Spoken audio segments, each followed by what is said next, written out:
Number 2. Number 3, ప్రేమైన దేవుని బిడ్డలారా, the test of riches. The test of riches, ఈ యొక్క లోక సంపదను గురించినటువంటి ఒక పరీక్ష. ఇక్కడ నేను కొంచెంసేపు ఆగాలని కోరుచు ఉన్నాను.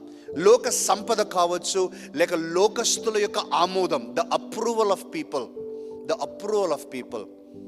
నేను నిన్న శాంతిరామ్ మెడికల్ కాలేజ్లో మెడికల్ కాలేజ్ స్టూడెంట్స్ స్టాఫ్ మధ్యలో కాలేజ్ క్రిస్మస్లో పాల్గొంటూ ప్రభు ఇచ్చిన ప్రేరేపణ బట్టి గిఫ్ట్ ఆఫ్ గాడ్ అనే అంశంతో నేను మాట్లాడుతూ వచ్చాను. అక్కడ ప్రేమ దేవుని బిడ్డ నేను ఈ మాటను వాడుతూ వచ్చాను. These days in this modern world people are so much looking for approval of others. Approval of others, ఇతరుల యొక్క ఆమోదము కొరకు. ఎందుకు అనంటే మనలో చాలా మంది అర్థం చేసుకునే విషయం ఏంటంటే, నా విలువ వారికి నేను నచ్చే విధానాన్ని బట్టి, వారు నన్ను ఆమోదించే విధానాన్ని బట్టి నాకున్న విలువ పెరుగుతుంది తగ్గుతుంది అని మనలో చాలా మంది అనుకుంటూ ఉన్నాం. 2-3 ఉదాహరణలు చెప్తానండి. ఈ రోజుల్లో చాలామంది మరి వాట్సాప్ స్టేటస్ కావచ్చు, ఫేస్బుక్లో కావచ్చు, ఇన్స్టాగ్రామ్లో కావచ్చు, ఈ విధంగా సోషల్ మీడియాలో యాక్టివ్గా ఉంటూ ఉన్నారు. Which is good, which is okay. దానికి ఉన్నటువంటి సరిహద్దులు మనం పెట్టుకోగలిగితే వెరీ గుడ్. కానీ అక్కడ ఆగిపోవట్లా. I'll just give a simple example. ఒక మంచి సెల్ఫీ వీడియో తీస్తాము. నేను మొన్న మధ్యలో ఒక మీటింగ్కి వెళ్ళాను. లిఫ్ట్ దగ్గరికి వెళ్తున్నానండి. లిఫ్ట్ దగ్గరికి వెళ్తూ ఇక్కడ లిఫ్ట్ ఉందా, ఇక్కడ లిఫ్ట్ ఉంది కదంటే, ఇక్కడ లిఫ్ట్ ఉంది. ఈ లిఫ్ట్ పక్కన ఒక మంచి పోస్టర్ పెద్ద huge poster, beautiful poster with lightings. అక్కడ సినిమా షూటింగ్ లాగా జరుగుతూ ఉంది. అందరూ సినిమా షూటింగ్ ఏమి సినిమా షూటింగ్ ఏంటి అని పోయి చూస్తే సినిమా షూటింగ్ కాదండి, సెల్ఫీలు దిగుతున్నారనమాట. వాళ్ళ ఇన్స్టాగ్రామ్లో ఒకసారి కాదు 2 టేక్స్ 3 టేక్స్ 4. నేను ఆశ్చర్యం, ఇదేంటంటే ఎన్నిసార్లు ఒక ఫోటో తీసుకుంటామంటే 2 ఫోటోలు తీసుకుంటాం. తిరిగి గింగరాలు తిరిగి తీసుకుంటుంది ఎవరో. కరెక్ట్గా స్లో మోషన్లో తీయాలంట, అట్లా తీయాలంట, ఇట్లా తీయాలంట. ఆమె హస్బెండ్ మీద కోప్పడుతుంది, సరిగ్గా తీయండి మీరు అని. నేను అడిగాను, ఎందుకండి ఇంత కష్టపడుతున్నారు వీళ్ళంటే, ఇన్స్టాగ్రామ్లో పెట్టాలి, ఫేస్బుక్లో పెట్టాలి, స్టేటస్లో పెట్టాలి. బాగుందిరా కథ ఇది. అంతటితో ఆగిపోతారా? వినండి నా మాట, వినండి. పెట్టిన తర్వాత ఒక 5 నిమిషాల నుంచి స్టార్ట్. ఫస్ట్ 5 నిమిషాలు ఓకే బాగానే ఉంటారు, నిగ్రహించుకొని ఉంటారా. ఇక 5 నిమిషాల నుంచి స్టార్ట్ చేస్తారు.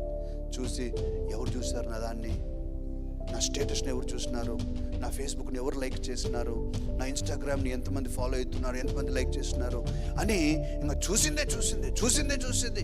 ఎవరికైనా ఎక్కువ లైక్స్ వచ్చాయని ఆలోచిస్తాం, పాజిటివ్గా చూస్తాం. ఫస్ట్గా ఎక్కువ లైక్స్, అబ్బాబా ఉన్నట్లు గంట లోపల ఒక 100 లైక్స్, ఒక 6 గంటల లోపల 200 లైక్స్ అవుతుంటే ఇంకా మనసులో ఎట్లా ఉంటుందంటే, వా దిస్ ఈజ్ జస్ట్ అమేజింగ్. ఇప్పుడు ఏమవుతుందంటే, ఒక మనిషి ఏమనుకుంటున్నాడంటే, నా విలువ పెరుగుతుంది, ఇప్పుడు నన్ను అందరూ అప్రూవ్ చేస్తున్నారు. నా మాటలు అర్థమవుతుందండి. అందరికి నేను నచ్చుతూ ఉన్నాను, అందరు నన్ను ఓకే చేస్తూ ఉన్నారు, అందరి మనసులో నేను ఉన్నాను, నా గురించి అనుకుంటున్నారు, వారి ఇళ్లలో ఉన్నాను, నన్ను చూసుకుంటున్నారు. సో ఈ విధమైనటువంటి తలంపులతో ఆ మనిషి ఏమనుకుంటున్నాడంటే, my value is increasing. My value. Status పెడతాం, స్టేటస్ పెట్టిన తర్వాత ఎంతమంది చూస్తారనేది మనం చూడగలం కదండి. ఇంకా తీసింది ఎవరు చూసినారు వెరీ గుడ్, కరెక్ట్, బాగా చూసారు. ఎవరైనా నీకు కావాల్సిన వాళ్ళు చూడలేదు, ఎందుకు చూడలేదు వీళ్ళు, ఇంకా బిజీగా ఉన్నారా, ఏమైనా ఫోన్ చేయాలా, ఇండైరెక్ట్గా చెప్తే బాగుంటుందా, ఎవరితోనైనా ఫోన్ చేపిస్తే ఎందుకు ఇంత కష్టాలు? నీ స్టేటస్ చూస్తారో లేదో వాళ్ళకెందుకు ఆ శ్రమ.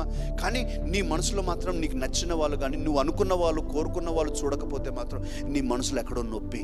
కారణం ఏంటంటే, నువ్వు అనుకోవటం ఏంటంటే, వారు చూడటం ద్వారా, వారు లైక్ చేయటం ద్వారా నీ విలువ పెరుగుతుందని నువ్వు అనుకుంటూ ఉన్నావు. ఎంతమందికి అర్థమవుతుంది నేను చెప్పే మాటలు? కొంతమంది ఆంటీ తరం వారు, ఆంటీ గారికి ఇప్పుడు 70 ఉంటాయంటే 70 సంవత్సరాలు, ఇలాంటి తరం వారు ధన్యులు. ఎందుకంటే నేను చెప్పేది ఏది కూడా ఇప్పుడు వాళ్ళకి అర్థం కావట్లే. ఇప్పుడు ఈ స్టేటస్లు, లైక్లు ఇవన్నీ కూడా ఇవి అర్థం కావు. మంచి ఒక రీతికి నేను కూడా చాలా ధన్యులు వీళ్ళు. నంబర్లు కొట్టుకుంటే చాలు, అంత మటుకు చాలు. నంబర్లు కొడతారు, ఫోన్ చేస్తారు, ఆన్సర్ కట్ చాలు, SMS కూడా లేదు. ఆ ధన్యతరం అది. But you see what I'm saying? We are trying for the approval of people. ఈ రోజుల్లో మనము we want to show that we are better than someone by doing something different. నేను ఏదైనా మంచి జోక్ వేస్తే నేను అనుకుంటూ ఉన్నాను, అందరు నవ్వాలి, చప్పట్లు కొట్టాలి, వా వా వా సూపర్ జోక్ అనాలి. ఒకవేళ అనకపోతే నాకు బాధ. ఎందుకు బాధ అంటే, నన్ను అప్రూవ్ చేయట్లా వాళ్ళు, నన్ను అంగీకరించట్లా వాళ్ళు.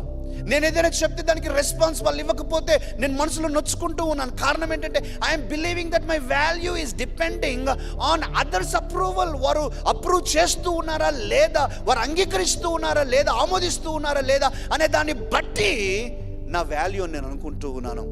అందుచేత ఈరోజు మనం ఈ విషయంలో జాగ్రత్తగా ఉండాలి. ప్రేమ దేవుని బిడ్డలారా, you are going through a test of this. నీ యొక్క వాల్యూ ప్రజల నుంచి కాదు, నీ వాల్యూ దేవుడి నుంచి వస్తూ ఉంది. ఆమేన్, ప్రైజ్ ద లార్డ్. ప్రజలు నచ్చినా నచ్చకపోయినా, ప్రజలు నిన్ను ఆమోదించినా ఆమోదించకపోయినా, ప్రజలకు అర్థమైనా కాకపోయినా, నీ విలువ 100% ప్రభువైన యేసు శిలువలో చేసిన కార్యాన్ని బట్టే మనకున్నదాన్ని జ్ఞాపకం చేస్తాం. గట్టిగా చప్పలు కొడుతూ మన ప్రభువుని మహిమపరచుకుందాం. Our value is not depending on our performance. ప్రేమైన దేవుని బిడ్డలారా, నేను ఒక లిస్ట్ రాసుకున్నానండి. నేను లిస్ట్ రాసుకుని ఎలా ప్రజలు ప్రయాసపడుతూ ఉన్నారు. వారు విలువను సంపాదించడానికి, లేకపోతే విలువను పొందుకోవటానికి, ఆమోదాన్ని పొందుకోవటానికి ఎలా వారు ప్రయాసపడుతున్నారు నేను చెప్తూ ఉన్నాను. ABCD అలా రాశాను. Number 1, achievements. ఏదేదో సాధించి పెట్టి, ఏదేదో చేసి నేను అందరి ఆమోదాన్ని పొందాలి.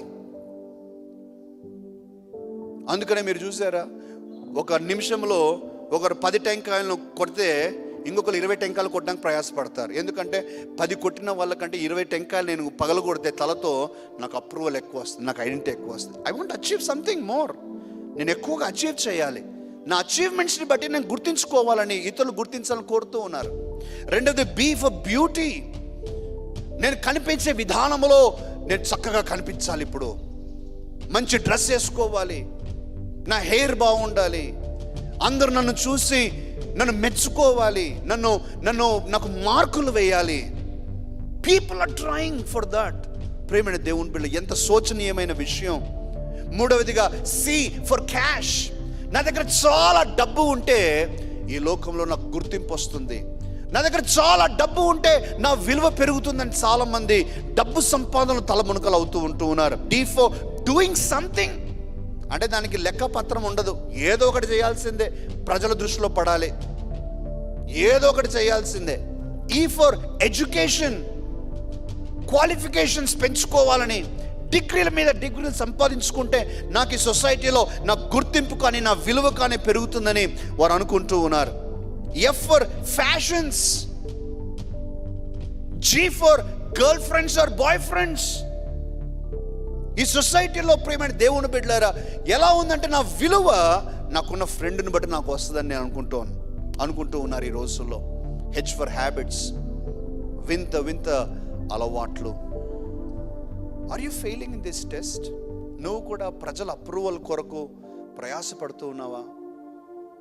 ప్రజలు నిన్ను మెచ్చుకోవాలని, ఒప్పుకోవాలని, ఆమోదించాలని, కంగ్రాచులేట్ చేయాలని, కామెంట్ చేయాలని, నిన్ను అభినందించాలని, నిన్ను ఎత్తి పొగడాలని ఏమైనా ప్రయాసపడుతూ ఉన్నామా? ఎంత దౌర్భాగ్యం అండి, ఎంత దౌర్భాగ్యం అండి.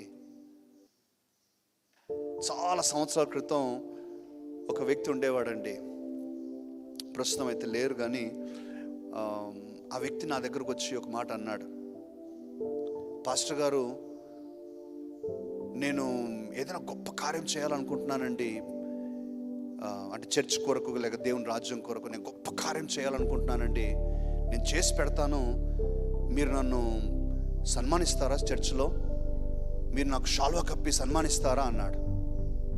వద్దండి, మీరు చేసేది వద్దు, మీ సన్మానాలు వద్దు. No. Because they are trying to get the approval. They think their value is increasing by doing something. Selfish reasons. ప్రేమ దేవుని బిడ్డలారా, ఇక్కడ ఒక మాటను మనం చూడాలి. యోహాను రాసిన 3వ పత్రిక 9వ వచనంలో, 1వ అధ్యాయం 9వ వచనంలో ఈ విధంగా ఉందండి. నేను సంఘమునకు ఒక సంగతి రాసితిని, అయితే వారిలో ప్రధానత్వము కోరుచున్న దియోత్రెఫే మమ్మును అంగీకరించుటలేదు. ఏం కోరుచున్నాడండి దియోత్రెఫే? ప్రధానత్వాన్ని కోరుచున్నాడు. He is asking for priority. నేను ఇంపార్టెంట్ కావాలి, ప్రధానత్వాన్ని కోరుచున్నాడు. వాడు మమ్మను గురించి చెడ్డ మాటలు వదులుచు అది చాలదన్నట్టుగా సహోదరులను తానే చేర్చుకొనక వారిని చేర్చుకొన మనసు గల వారిని కూడా ఆటంకపరచుచు సంఘములో నుండి వారిని వెలివేయుచున్నాడు. He's trying to promote himself. ఈ రోజుల్లో ఈ approval based identity, approval based value system, ఇతరులు నన్ను వాల్యూ చేయాలి, ఇతరులు నన్ను, అందుకని కొంతమందికి వింతైన అలవాటు ఒకటి ఉంటుంది. మీకు ఒకవేళ ఉంటే మీరు మానేసుకోండి. ఏంటి ఆ వింతైన అలవాటు ఏంటంటే, ఏదైనా సాధారణంగా ఈ రోజుల్లో ఒక వ్యక్తి 2-3 గ్రూప్స్లలో, సాధారణమైన గ్రూప్స్లలో, ఎంప్లాయీస్ గ్రూప్లో కానీ, స్పిరిచువల్ గ్రూప్స్లో కానీ, ఫ్రెండ్స్ గ్రూప్లలో కానీ, వాట్సాప్లలో ఉంటారు కదండి. ఏదైనా ఒక్కటి, ఏదైనా అది కరెక్టో కాదో, నిజమో తప్పో, ఏదో ఒక పోస్ట్ వచ్చిందనుకోండి, ఒక సెన్సేషనల్ పోస్ట్ వచ్చిందనుకోండి, సెన్సేషనల్ పోస్ట్, ఉదాహరణగా హైదరాబాద్ మీద పెద్ద విస్ఫోటన జరగబోతుంది అనే ఒక పోస్ట్ వచ్చిందనుకోండి, అది నిజమా కాదా, ఎవరు పెట్టారు, ఎక్కడి నుంచి పెట్టారు, ఎందుకు పెట్టారు అనేది ఏమి చూడరు. వీళ్ళు అనుకునేది అంతా ఏంటంటే, ఫస్ట్ నేనే బ్రేకింగ్ న్యూస్ ఇవ్వాలి, ఈ గ్రూప్లో సెన్సేషన్ నేనే క్రియేట్ చేయాలి, అందరు నా గురించి అనుకోవాలని ముందు ఫార్వర్డ్ చేసేసిట్టారు. అది దానివల్ల ఎటువంటి పర్యవసానాలు ఉంటాయి, అది నిజమా కాదా అనేది అర్థమే కాదు. బికాస్ దే ఫీల్ అలా చేయటం వల్ల వాళ్ళ వాల్యూ పెరుగుతుందని, ఆ ఐడెంటిటీ పెరుగుతుందని వారు అనుకుంటూ ఉన్నారు. ప్రేమడే దేవుని బిడ్డలారా, ఈరోజు మనం గుర్తిస్తామండి, it is not about your riches. యేసుక్రీస్తు దానికి రెస్పాండ్ అవ్వలేదు. యేసుక్రీస్తుని శోధిస్తూ ఉన్నాడు. ఆ కొండ శిఖరానికి వెళ్ళి ఈ రిచెస్ అన్నీ కూడా, లోక సంపదనంతా చూపించి, నీకు ఇస్తాను, నాకు సాగిలపడు అని అంటున్నాడు. అంటే అపవాది యొక్క ఆలోచన ఏంటంటే, డబ్బు వలన, ఈ సంపద వలన నీ యొక్క విలువ పెరుగుతుంది, నువ్వు ఎలాంటి వ్యక్తివో అలాంటి గుర్తింపు పెరుగుతుందని వాడి ఆలోచన. కానీ యేసుక్రీస్తుకు తెలుసు కదా, ఈరోజు మనకు తెలియాల్సిన అవసరం ఉంది. దీనివల్ల మన ఐడెంటిటీ కాదు. You are in bondage if you are thinking like that. ఒకవేళ మనం అలా ఆలోచిస్తూ ఉన్నట్లయితే మనం ఒక బంధకంలో ఉన్నామని నేను గుర్తు చేస్తున్నాను. ఒక చిన్న మాట చెప్పమంటారా ప్రేమైన దేవుని బిడ్డలారా, నీ మంచితనము కంటే ఎక్కువైన గుర్తింపు నీకు లేదు. నీ దయాగుణము కంటే నీకు ఎక్కువైన గుర్తింపు ఉండకూడదు. నీ యొక్క మంచి ప్రేమ కలిగిన హృదయము కంటే నీకు ఎక్కువైన గుర్తింపు అవసరం లేదు. ఇవి ఉండాలండి మనకు, ఇవి ఉండాలి. నీ మంచితనము, నీ సేవ, నీ ప్రేమ, నీ క్షమాపణ, ఇవి ఉంటే చాలండి, మిగతావి ఎవ్వరూ పట్టించుకోరు. ప్రేమైన దేవుని బిడ్డలారా, మనం సాధారణంగా ఎప్పుడైనా కలిసినప్పుడు, మనం ఏదైనా అడిగినప్పుడు మాట వరుసగా అడుగుతాం, భోంచేశారండి అని అడుగుతాం, అంతే కదండి. భోంచేశారండి అని అడుగుతాం. భోంచేశారా అండి అడగకుండా, మీరు ఎంత కాస్ట్లీ స్పైసెస్ వాడినారు, మీరు ఎంత గొప్ప మరి ఆ షాప్లో తెచ్చుకున్నారా, ఈ షాప్లో ఎవరైనా అడుగుతారా అండి? నన్నైతే అడగలేదండి, నేను కూడా ఎవరిని అడగరండి, అవి అస్సలు అవసరం లేదని. కానీ మనం అనుకుంటూ ఉంటాం కొన్నిసార్లు, ఈ చిన్న విషయాలను బట్టి నేను గొప్ప వ్యక్తిని అయిపోతూ ఉన్నాను, పెద్ద వ్యక్తిని అయిపోతున్నాను, మా ఇంట్లో ఇది, మా వాళ్ళు ఇట్లా, మేము ఈ వాటర్ తాగమండి, తాగకపోతే గొప్పవాడైపోయినావా అంటే కొన్నిసార్లు నేను అనుకుంటానండి, కొంతమందిని చూస్తే, అంటే నీళ్ళే కదా ఇవి కూడా, ఇంతకుముందు మినరల్ వాటర్ లేనప్పుడు మనుషులు చచ్చిపోయారు అందరు ఏమైనా? ఏమండి, నాకు అసలు మామూలు వాటర్ పడదండి, కంగ్రాచులేషన్స్, వెరీ గుడ్, గొప్ప విషయం అసలు ఇది.